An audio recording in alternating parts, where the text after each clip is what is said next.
Johan Elijah Melbar. From grade to study, batch 1. Naman si Julius, tatay niya. Welcome to our Nutrition Lab! Today, we will cook a very healthy Filipino dish, pakbet with love! Tatay, ano-ano ang mga ingredients natin?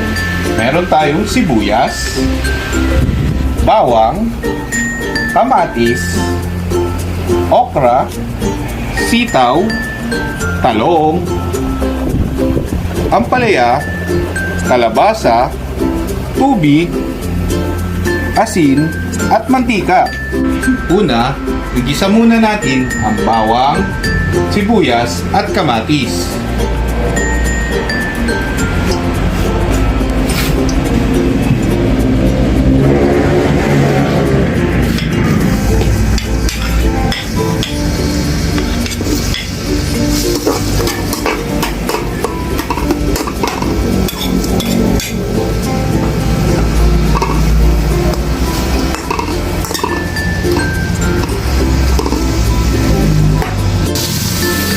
Wow!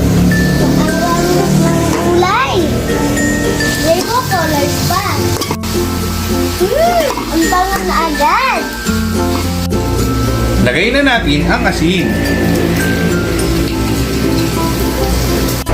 Now let's add the kalabasa first.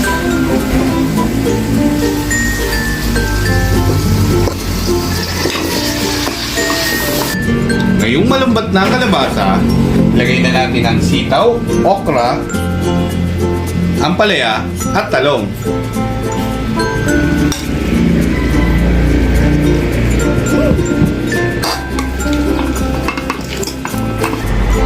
Lalagyan din natin siya ng konting tubig para lumambot.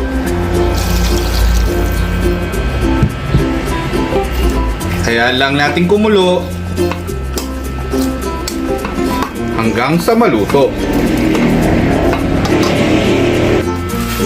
Habang hintayin namin kumulo ang pakbet with love, naglaro muna kami ni Tatay. Babay, ate, kuya, gusto ko kape.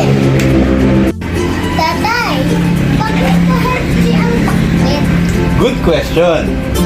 Ang kalabasa ay mayaman sa vitamin A na mabuti para sa mata.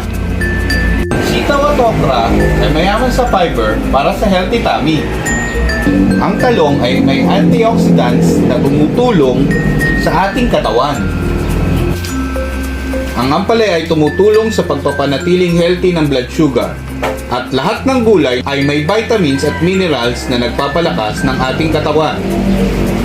Kaya po pala sabi ni teacher, everyday kain ng vegetables.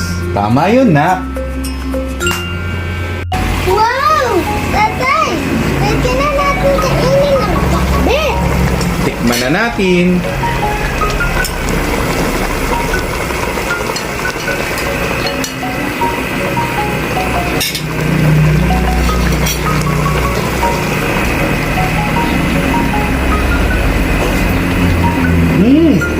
Ang sarap!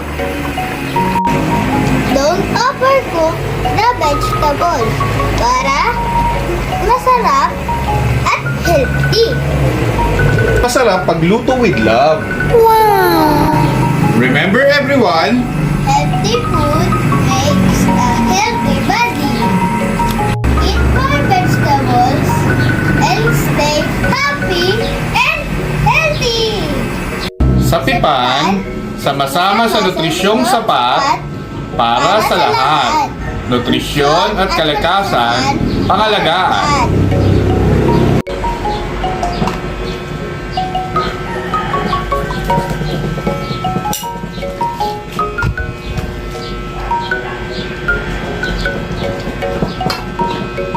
Anak, pwede na kumain.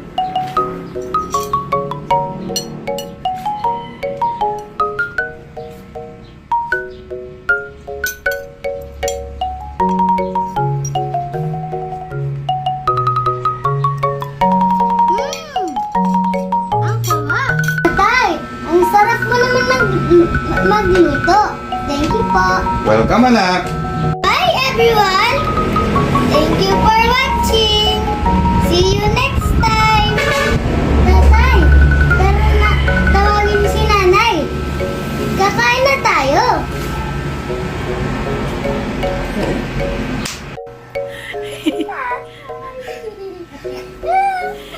Musay ka at mamalaglag. Meron tayong patatas, may polyo, beans. Magluluto tayo ng pansit canton. Ayun na. Musay ka.